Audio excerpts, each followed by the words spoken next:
Yo, it's me again, Israel Ramos from Is the Wiz 25, the food channel that you're watching.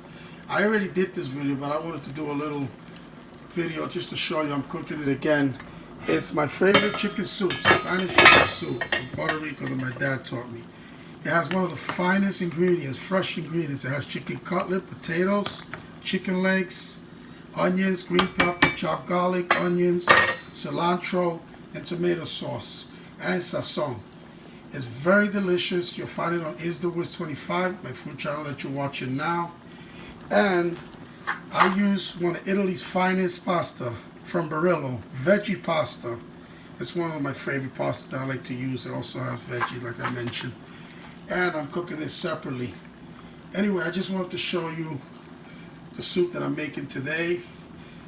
And I hope you enjoy my video. Anyway, soon it's going to be time to eat, eat, eat. Don't that look good? All that fresh, delicious ingredients. Well, thank you for watching. On until next time. Adios, amigos. Hi, old silver. Away.